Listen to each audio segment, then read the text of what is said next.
Hi, guys, and welcome back to our podcast, Wanna Talk? I am your host, Gabby, and I am joined by some of my friends. Today, we will be talking about crazy traumatic stories. But first, let's get into our surprise topic, and then we'll let Jacob finish his story before Discord went down. Say hi, guys. Hello. So today, we have Drevid. He's back. Hi. Megan's back. And Jacob and Thomas. Hello. Okay, so today's surprise topic, I hope it's not too controversial, but oh well. It's just, should schools reopen? Okay, that's not controversial, I don't think. What are your guys' opinions on that? I think schools should open, but under strict guidelines, in my opinion. For example, I feel like a rule that should be put in would be you must be tested, or in any case be tested or go wear a mask and stuff like that before entering school. Because there's nothing stopping people from getting tested other than time, I think. But is it tested every day, or is it just before the school starts? Before. Well, there are ways to indicate if somebody has corona in under 30 seconds using I forget what the device is. Yeah, the temperature. As long as they fall under certain numbers, I think it should be fine for them to get back into school. Because without school, I feel like it's so hard at least for me, it's so hard for students to learn. Advanced classes feel like. Yeah. But again, is it are we testing them every single day? Because what if one student comes to school and the first day they get tested, they don't have it. 3 weeks later, a cousin comes over, and then if they're not tested again. The original thing for transitional was that they were supposed to take our temperatures every day in the morning from 7:45 to 8. That's so many kids, though. Yeah, but really fast. It's only do it, and it's red or green. But the issue with that is it's summer. Oh, that's true. A lot of people, because I heard from one of my family members at the hospital, they had to test their temperatures right before they entered, and so many of them would turn up red because it's so hot. And so there could be missed calls. Yeah, and they had to wait a little, and then they had to do it again. So. Okay. Well. See, I would want schools to reopen. I do, but I can't think of a very safe way to have it happen. Yeah. Because some people say you can limit the amount of people in a classroom, but then you limit the amount of people who could actually go to school in that case. Because there's so many students, and if you limit it to 15, sometimes classes are already packed in general. So what happens to all those other kids who need that class? Well, that's the thing, but a lot of people were choosing distance learning anyway. And there's the cohorts, right? So you're split up between, you're alternating days with them. So I think it could have worked out, but of course there's always just the small risk that you're taking. It's kind of like abstinence. That was my illusion, because there's only if you avoid it completely, you can't there's no chance. But yeah, I guess that does make sense for if to just avoid it, just don't do it. That makes sense. Yeah. I'm on the change fence. my opinion. I'm on the fence.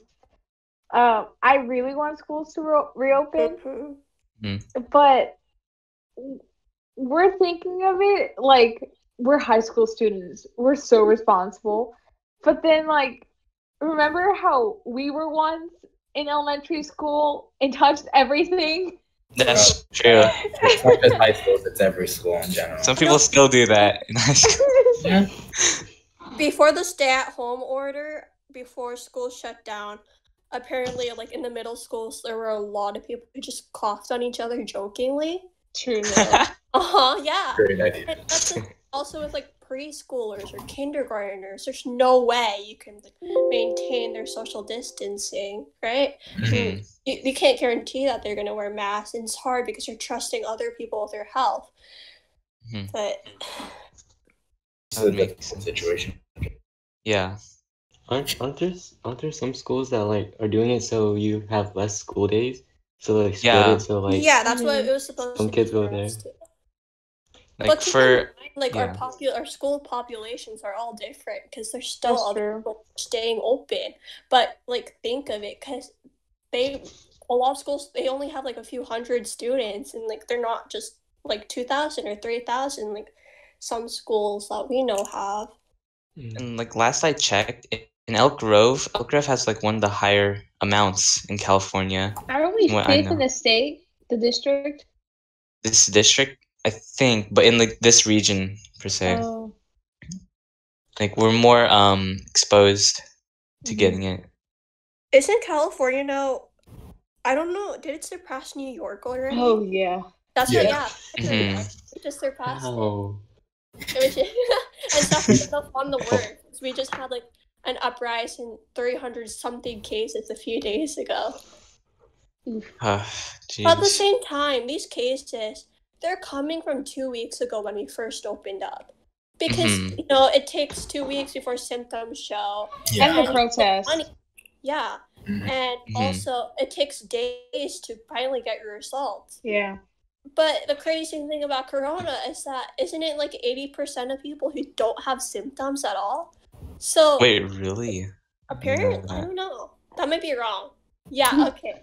Take everything we say. Wait, I'm gonna Google that right now. Yeah, check that. But there's a lot of people like who don't show symptoms, and the cases like that are reported right now, most of them probably only got reported because they have symptoms, right? So you think about it, there's probably like thousands of other people out there, so you never know. And also, it's just we as teenagers, I know there's some unfortunate cases, but for the most part, we're okay. But I think we keep forgetting about the teachers. Like, I'm pretty sure. It's not fair to them. They were going to be forced to go to school. I was going to say that, Thomas. Yeah, our chemistry teacher. No. Yeah, personally, I was signed up for transitional because I wanted to go back to school so badly. Yeah. I can't cough our teacher. You know, I can't get just Khan Academy links and how to take like hours of notes on them and how get a test that has nothing to do with what those videos showed. And yeah, it's just like the struggle, especially with advanced placement classes. It's so hard to learn from home, especially I don't know how they're gonna do engineering classes or like CAD. Well, they do that. I had my last term of my engineering B class, and it was all through like learning a book because our second term was supposed to be electrical. So instead of like doing hands-on and understanding these electrical components, we literally went book. So we just learned the laws, how they work, we defined terms, and that's it. That was all for a term. Wow. That's awful. I feel like history might not be history and English are okay online, but I feel like science and math are so difficult because those are more like, those aren't just facts. You can't search them up. There's like math and calculations and concepts that you have to understand. It's not all like memorization's fine, but you can't learn. It's so difficult to learn. I mean, either way, there's both a lot of cons. Like, I'm kind of glad that they decided to not open schools because it's scary also that we have a choice.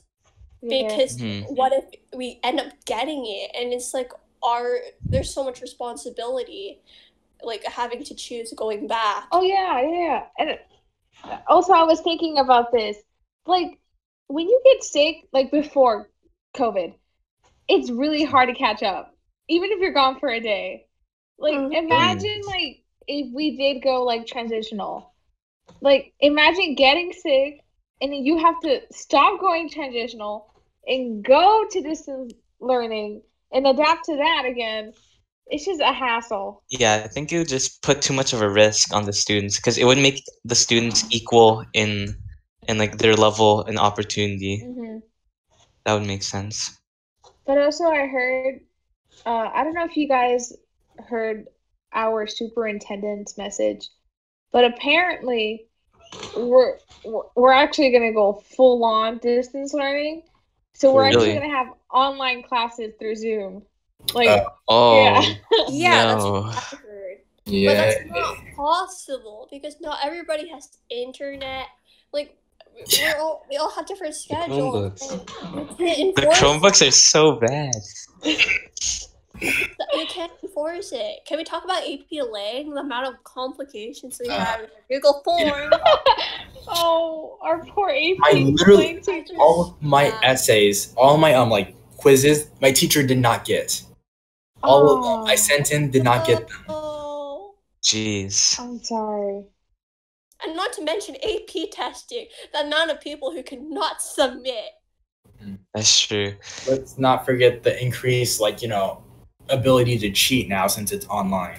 Mm-hmm. Yeah. No, for English, right? Their passing rate was, like, for their quizzes, like, what, 50-60%? Once distance learning started, it shot up immediately to 80. And, like, it makes you wonder, I wonder why that happened. Yeah. It's really unfair because a lot of people cheat and then you're a lot of people don't. It's really bad, like going into college and being used to cheating, especially. Like, that's... And it would be weird seeing, like, I wonder why, like, there's this person's grades shot up so tremendously in senior year. But, like, it can even make sense opposite. Because, like, what if that senior wanted to try really hard their last year, but it's just overshadowed because so many people can cheat? It's unfair. But neither model is honestly efficient. I know. It's just, I'm not going to name, but there are some higher power people who are trying really hard to go with one answer. And I think in this situation, there is no right answer. Maybe distance learning for some, maybe transitional for others, but it's just we're trying so hard to get one way perfect, and in the end they're both going to be really imperfect and just have their own issues. And I think at this point, as sad as it is, we're just going to have to suck it up and just deal with it. That's it. That's nice. I think that's a good closing statement. Yeah.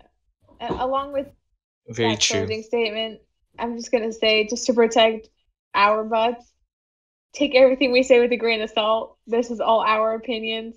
Of course, you can disagree and have your own opinions. Just don't attack us. Please, we're just discussing. That's it. Yeah. Okay. Now, Jacob. Oh, would yes. you like to finish your story? Okay. So to conclude my previous story on the last podcast before being rudely interrupted by the server breaking down, I was simply gonna end it by saying, in my graduation, since I didn't speak English, which I went to school in the Philippines, because I didn't understand English, I was just gonna say it was embarrassing for when they called my name and several other names, and I didn't know if they were trying to speak the language or if they were saying my name, so I didn't go up to the stage. Wait, you said you don't understand English? I know, I don't understand Tagalog that well. So they said my name. I think they either said my name or said a word that sounds like my name, but is a word in the language. So I didn't stand up, and like what had to happen was my dad had to, since he was so embarrassed for me, which I would be, of course, he literally pushed me off my seat and I started walking. I was like, oh, it's my turn. Whoops. I actually didn't know that. Huh. And then the teacher looked at me with the most bewildered face because they said my name 3 times while adding different words. But that was pretty cool.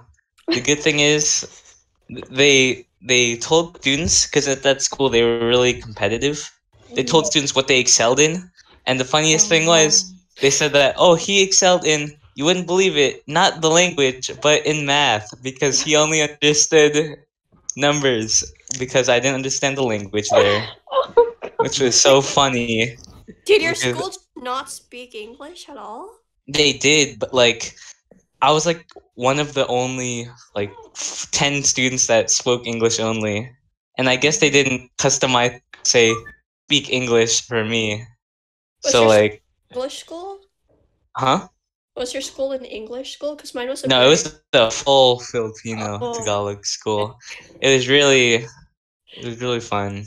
But like, even though I didn't understand anything, it's kind of like watching a foreign film, but you only understand things because of what you see, not because of what you hear. It's like, I understand what's happening. Yeah. Oh my god. So hand gestures were the number one thing. Well, that's just to conclude my previous story. Okay, thank you. Okay, so no more school stories, right? Yeah, that's to conclude that. Now time to go to the main topic, which is traumatic stories. And we're going to start with Drevid. All right, so I guess we'll do this in sort of chronological order. I think I was in 5th grade, and me, my brother, and my my neighbor who became a close friend, we'll call him Ethan. So me, my brother, and Ethan were walking home from school, and for some unknown reason, whenever cars pass me, I like to at least know where they are, so I just get a general idea of which side they're coming from. So one car passed me, I just looked at it, it rolled past. And then I heard this other car, from the distance, and I turned behind me, and I was like, okay, I don't see it. All right, I guess I'll just keep walking. And then I heard it getting louder again, so I turned, and then I see the car in the middle of the street, because this was kind of like a C, the street was forming a C. Mm-hmm. I saw the car, or it was actually a truck, and then I looked at it, I'm like, okay, there it is. And I looked at it again, and I saw it move from the street onto the sidewalk that we were on. Oh my god. And then I turned around, and I was like, it's on the sidewalk! And then my brother and my friend Ethan turned around, and then we immediately started running, because it started speeding up. Oh god. So we were running, because thankfully we're all fast, but we were running, and we were like, what's gonna happen? Why is it chasing us? We're like, I don't know, run! So we were running, and then me and my brother, we saw a truck, and we're like, okay, we can hide behind the truck, because the truck's not gonna run into another truck, because they'll die. Yeah. Mm-hmm. So we hid behind the truck. Unfortunately, our friend Ethan didn't see us. He was like, wait, where'd you guys go? So he was still running, and then the truck guy got off the sidewalk, and then started laughing crazily, and then did a sharp turn, and then passed us up into a different street. And they were like, what the heck was that? Oh my god. I don't know. It's crazy trucker. Later on, I found out it was a neighbor, my friend's neighbor. What? He never apologized, and he just looked very crazy. So, yay. Your neighbor's son, yo, I'm sorry about my parents trying to run you over and all that, but never happened. It wasn't Ethan's It wasn't Ethan's friend. It was someone else. Okay. Yeah, I don't know. It's just weird. Jeez. Yes, that happened. And then, how interesting it happens later. So a year from that, so I'm in 6th grade. My brother moves on to high school, and then usually I would walk with my friend Ethan home from school, but ironically, he wasn't there. He was absent, and it was just me by myself, right? So that whole day, there was a group of guys behind me.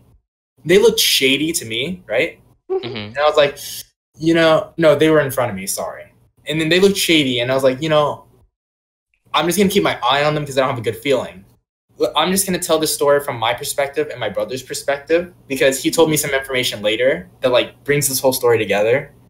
So at school, apparently these group of guys were laughing at him, and he saw from the corner of his eye, they didn't laugh loudly, but they laughed kind of off to the side in a group. Mm-hmm. And he was confused, and I think one of them went up to talk to him. I forgot what he said. It was something that was just kind of eerie. So back to me, I'm walking down the street, They're in front of me. I have to turn left to go home because I live in a court. And then I was like, please don't let them turn left, right? Because I just didn't want to deal with it. And then they turned left, and I was like, of course they did. So I slow my pace because I feel like that's probably the best idea. Yeah. So I slow my pace. I get to the turn, the left turn, and then I see them jumping up and down, looking into my garage. And then I'm like, okay, it was a good idea that I slowed my pace, but what are they doing? And then I see them, like, after they jump up and down looking to the garage, I guess to see if someone was there. No one was there, by the way. So they went to the house next door. It was weird. So I'm like, okay, that's kind of weird. So I open my garage, and then right as I open the garage, some guy just turns the corner from the house next door and then just stares at me.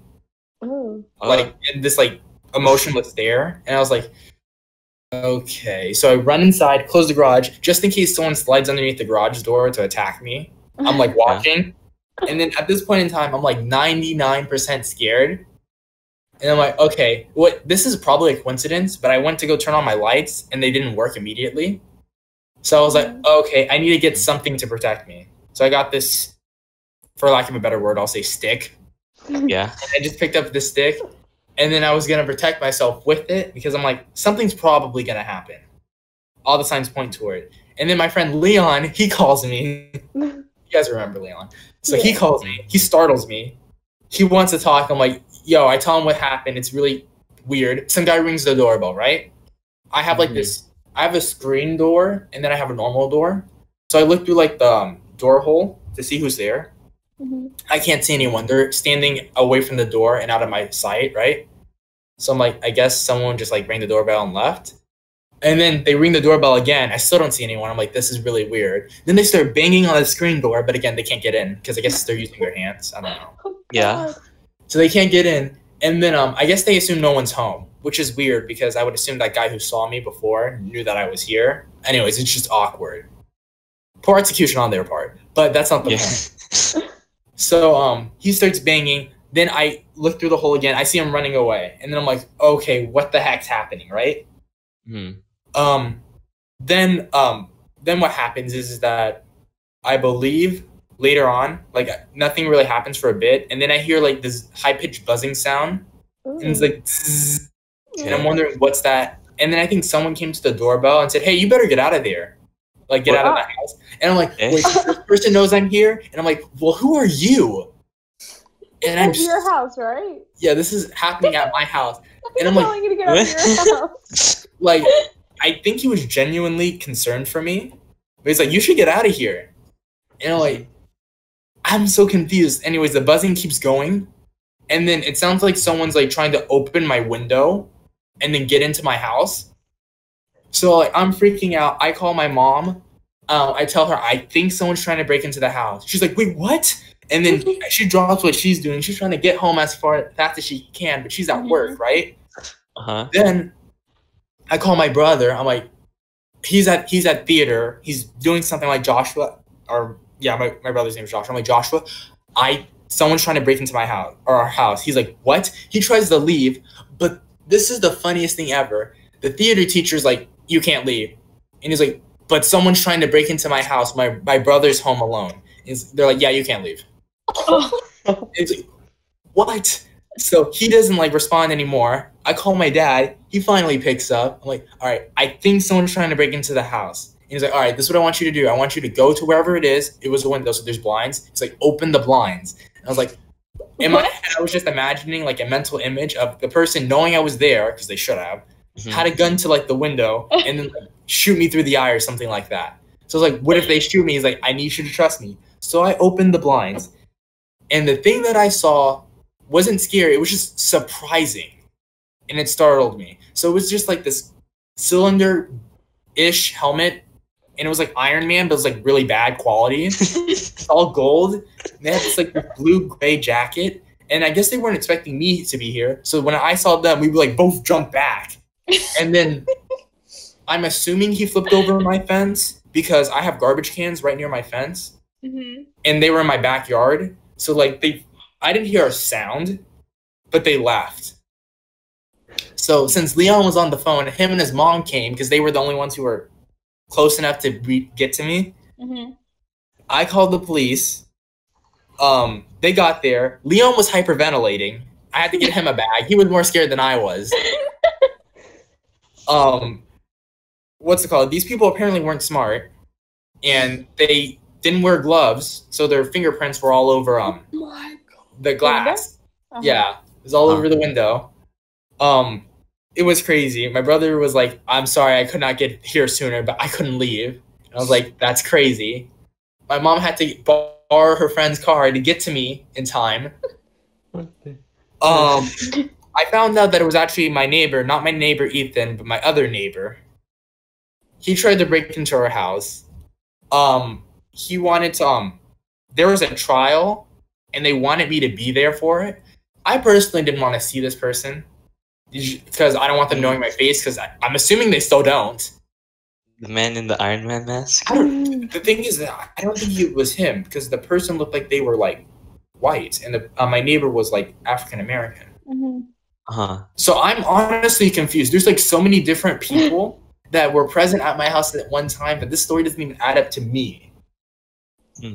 But I'm just so confused. But yeah, they tried to break into my house. They failed. They should have known I was there, but they didn't.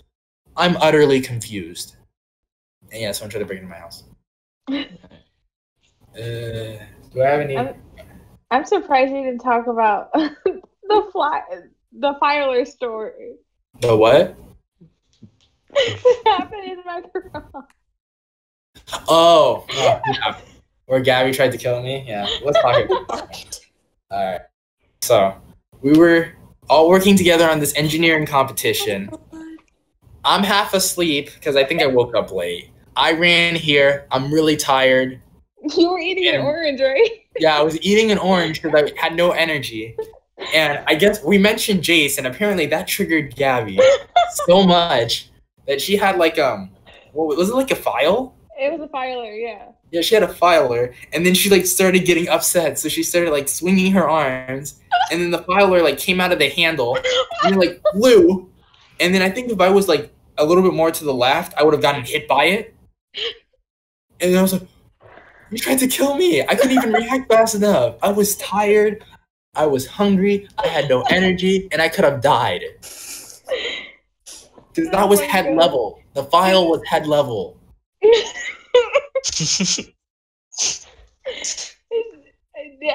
I forgot what he got me mad for, but I remember Jace got me really mad, and it was just poor timing that I had the filer in my hand because Drevid was right. I got so mad. I was basically waving it, but mind you, I thought it was secure.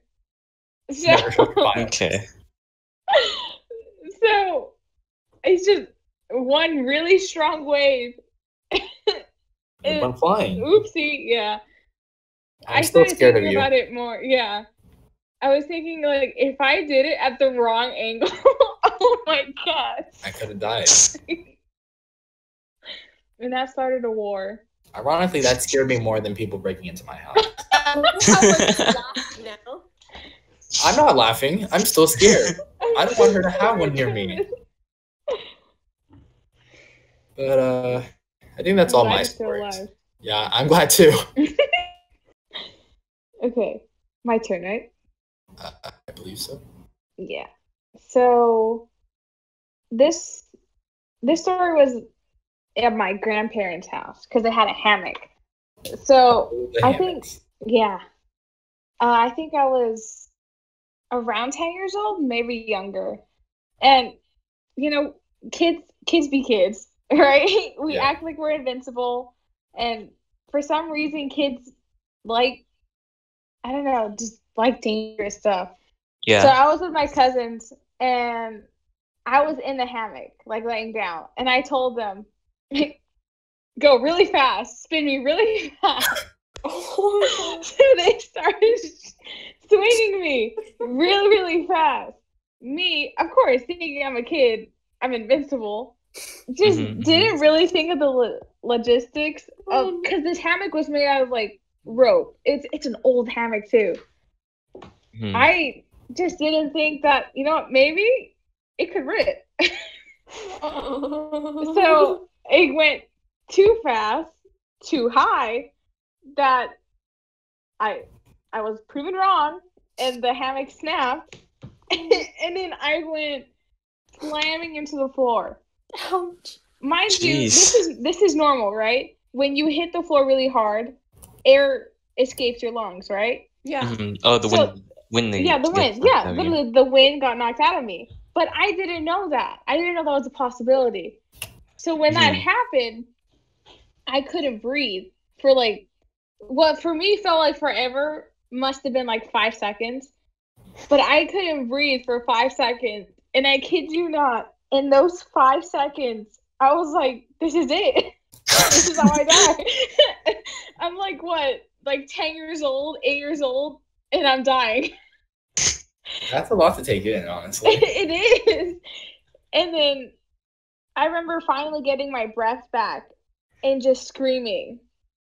And then, just the amount of adrenaline and fear when I was like finally, I guess, brought back to like what's around me, which is awful. I'm curious, did you still hear stuff like perfectly well? Because I think sometimes when like traumatic stuff happens, sometimes like your hearing's affected sometimes. That's a great question, because when I did have the wind knocked out of me, I couldn't hear nothing. So like in those 5 seconds where I thought I was gonna die, it was just silence. Just your inner thoughts. Wow. Yeah. Okay, and then my second story, and this is gonna be my last one, because I don't have any other traumatic stories. This one's pretty funny. So I forgot when this was, but I know it's like a couple years ago, not that long ago. So I went to Mexico to visit family members, and just to visit Mexico. It's a really nice place there.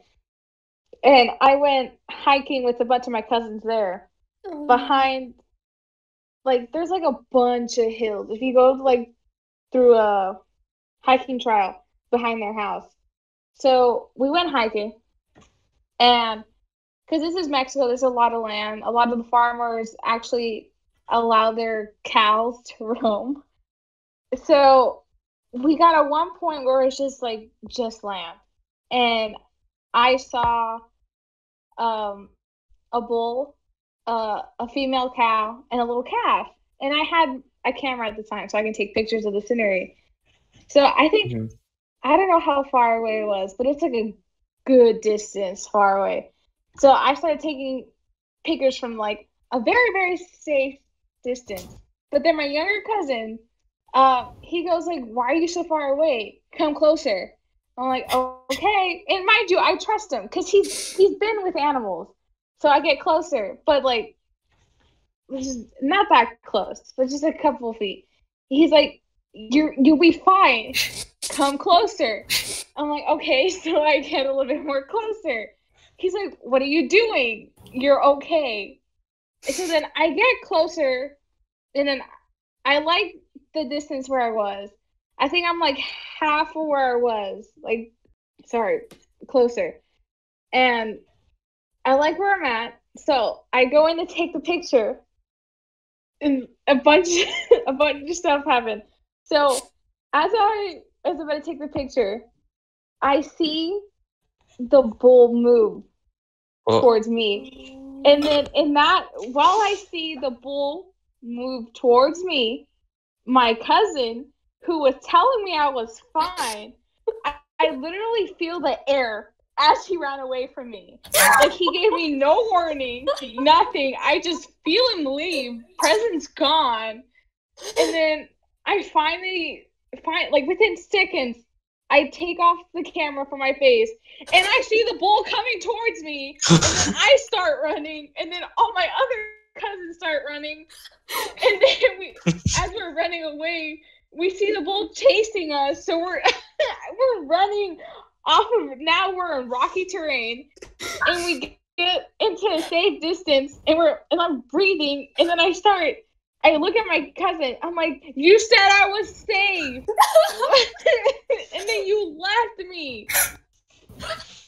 And then throughout the whole hiking trip, that bull followed us. Jeez. Yeah. So, like, did your cousin apologize? Like, Yeah. He did. Yeah, he did. It's just the chain of events that happened. Yeah. I go from trusting him to like getting a bull to follow us. He's like, you're just fine, but I'm out. friends. Yeah, I just want to get a closer look. Let's take a selfie. Come on. Yeah. That's hilarious.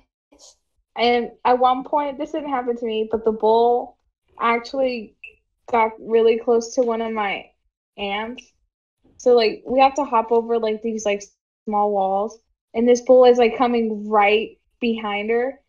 So then one of my other aunts was helping her get across, but instead left her and ran away. But don't worry, everyone was safe. Dang. Yeah, so leave a bull and his family alone. Life lessons. Okay, Megan? My life's boring, so yeah, I don't have any stories. I thought, okay, there's one time I almost drowned. Like that's pretty interesting. That's pretty traumatic. That's funny. I don't know, but it was in the Philippines, and I used to take swimming lessons, right? And I don't know what happened, but like there were two pools. It's like outside. It's kind of like a resort almost. Not really. But yeah, it's like really close to the beach, right next to like a resort where we had our lessons. And the cool thing about, school in the Philippines, we had swim was part of school. And we had it every Wednesday as a class. What? Wow. So, yeah, Lucky. we'd have early out and then we'd go to that area. Damn, please. Okay. And it was always fine. Like, my friends and I, we would be like in the bigger, like, you know how there's a shallow pool and then there's like the adult pool, quote unquote. But we've been swimming for a while, so like we were already at that pool.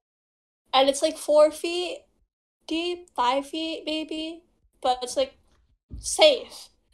It's not deep at all. And then one day we were like chilling on the bank and I decided to like, okay, let's take a swim. So I like went into the water and went like a few feet in, and it like for some reason it was so deep that like it was over my it was over my nose, my head, and that's never happened before. It's always supposed to be at my chin, and it's literally the shallow part of the deep pool. For some reason, it was just a higher elevation than it usually was. And I think it might have been because how the beach was so close that it might have like elevated.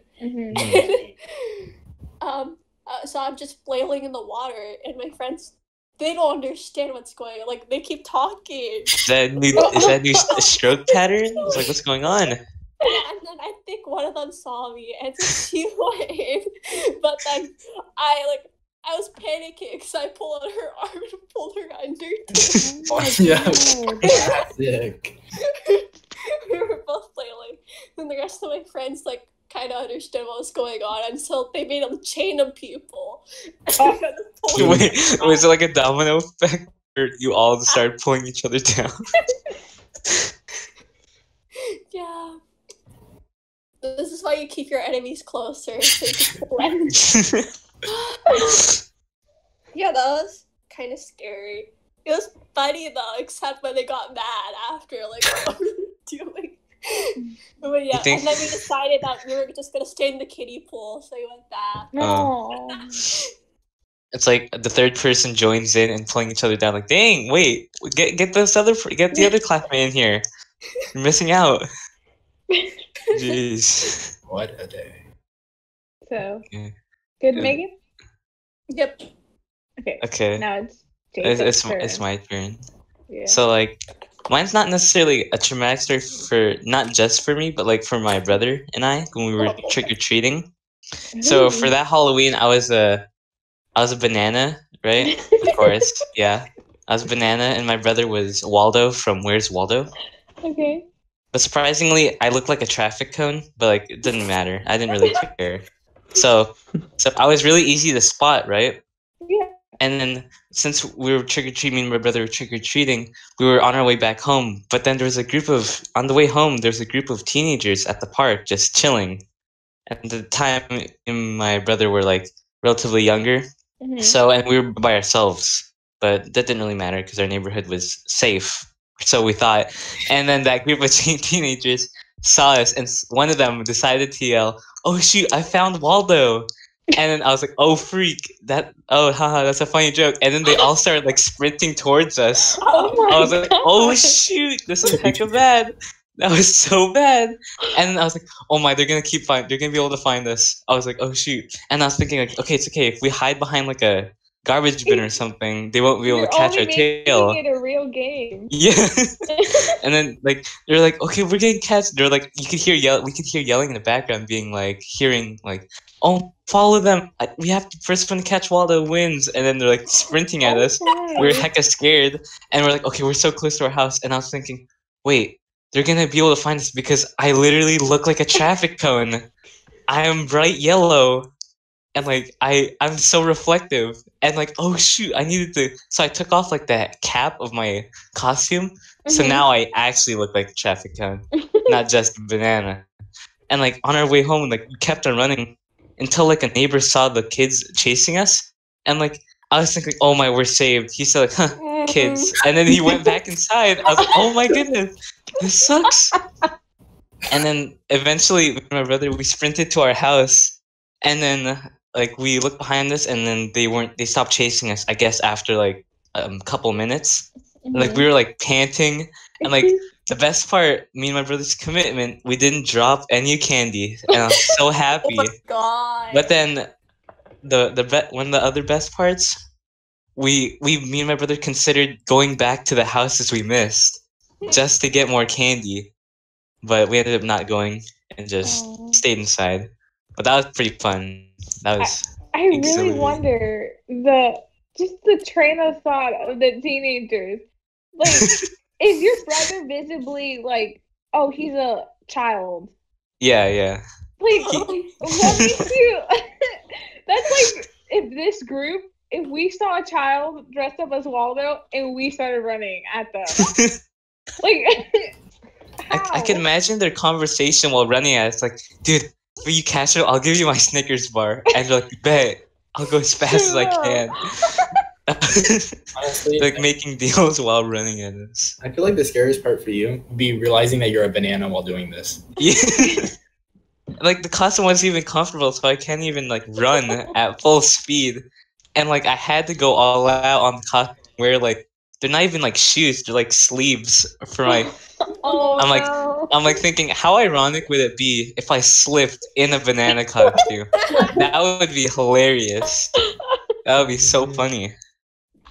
Yeah, that was my traumatic. I have another traumatic experience, but okay, so it took place in the Philippines because, of course, and like at the time I was at school, and the Philippines is known for like their natural disasters, like having earthquakes, typhoons, and floods and such. When what's this? I'm not sure. It was like 2006 or something like that. I'm not sure, but like. It was a regular day in class, and then like after class, I decided because I walk home and pass by like a internet cafe where we play video games and stuff. Those are the best, and like people would sell us like cheap snacks. That was pretty cool. Like after class, I went outside and I took one big step out into a huge puddle. I'm like, that's a huge. And then I looked up like, oh shoot, the entire block is flooded, like a couple feet high. I'm like, this is really bad. But then at the same time, I was like, because like I had a child, like I was very childish. I was like, dang, I haven't gone swimming in a while, so like it would be great if I just jumped in. But at the same time, my brother was freaking out because he's more rational, unlike me. And he's like, oh shoot, how are we gonna communicate with our parents? How are they gonna get here? And like as they were freaking out, I was like, okay, since my brother's freaking out, I think it's normal for me to freak out. So I start freaking out, and then. Like a superhero, I see my grandma on top of a cart floating across the water. I'm like, oh my, it's my grandma. She's gonna save us. And she's like screaming at us. I'm like, oh shoot! Dude. I was like thinking, wait, did I get in trouble? What did I do? I didn't do this because like I thought like, oh shoot, she's coming after me. But she ended up just carrying us on the cart, and oh my, this looks so crazy because I couldn't fall on top of the cart. The cart being like attached to a bike. It's a common way of transport. Yeah, it's a penny cab. I don't really remember the name. Yeah, so like we were sitting on top of it, and we would just see all the buildings flooded. I was like, oh shoot, this really sucks. And like the worst part was like I looked at my house because my house was like more of an abandoned like not really an abandoned building. It was like a short building, a short building. Yeah. And it was like all concrete, and like the first floor was flooded. And I was like, "Oh gosh, this really sucks." And like I saw my pet dog, and it was like swimming. I was like, "Dang, at least he's having fun." I'm like, "That's crazy. He's living the life." And then after that, it was like a blur for like it to all get drained out. And then I think I was back in school like 2 weeks later. I was like, "That was pretty great," but that was super scary, to be honest, because like. Yeah. It was like it wasn't really the most wealthy of streets I was at. So like that was like super devastating for like all the people's like agriculture to like be like overflooded. I was like, dang, that really sucked. That really, really sucked. Wait, was but yeah. Yeah, it was a flash flood. It was a flash flood. But it was like one of those flash floods that like once it happened, it grew to like such great, like so tall. Yeah, that's happened. Yeah. Yeah, it was pretty crazy. And now at the school, they teach what to do if there's a flood. And do you remember what region you was in? What region I was in? I'm not necessarily sure. I just know. Actually, I think I do, but I'm not sure if I'm allowed to say it. You know. So, yeah. Wait, what do you do if there's a flood? If there's a flood, don't go in the water. That's stupid. Yeah, go to the high ground. Go to the high ground.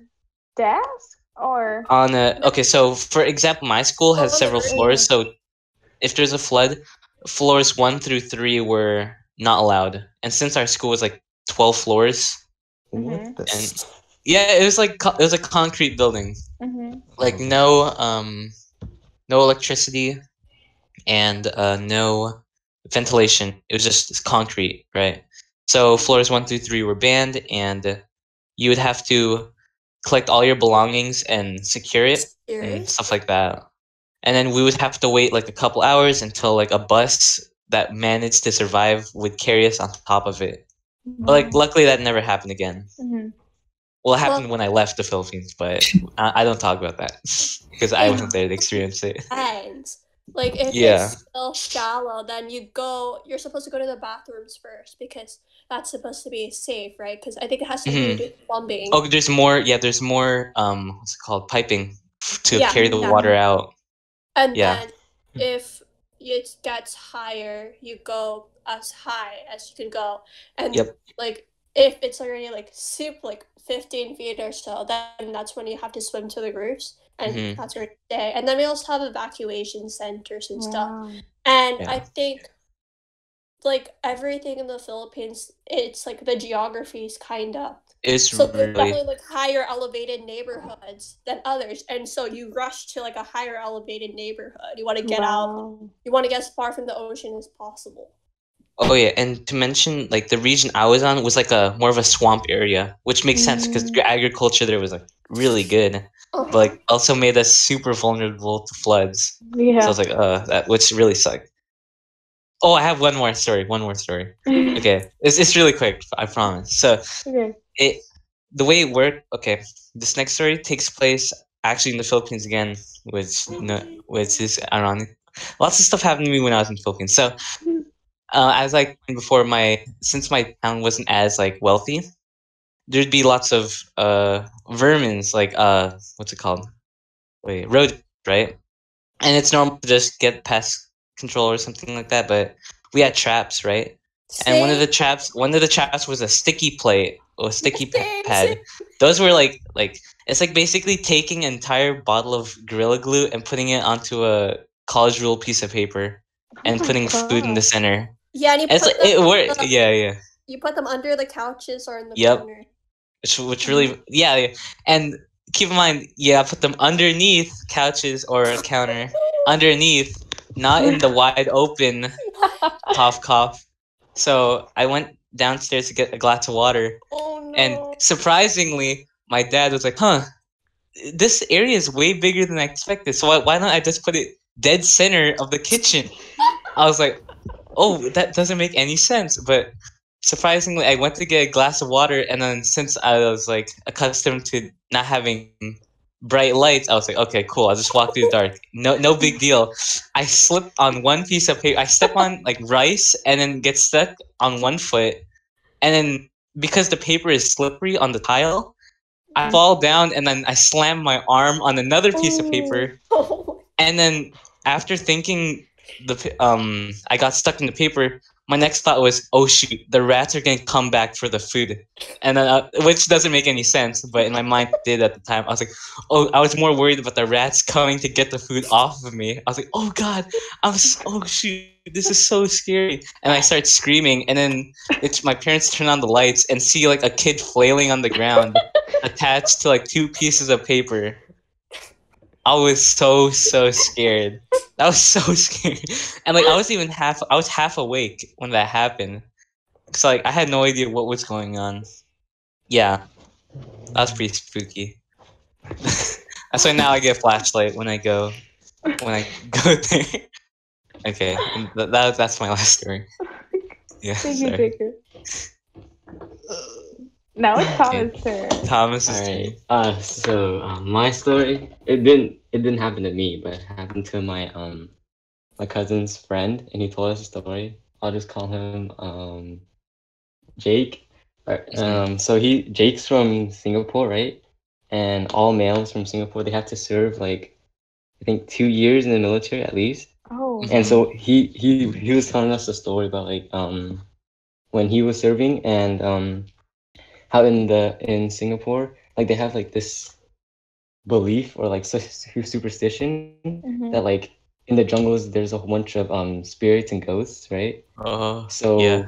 when he was doing his serving thing, he was stationed in like, okay, so basically what they had to do was every day they woke up and they had to go outside and go through the forest to search and see, like, make sure that it's all safe there, right?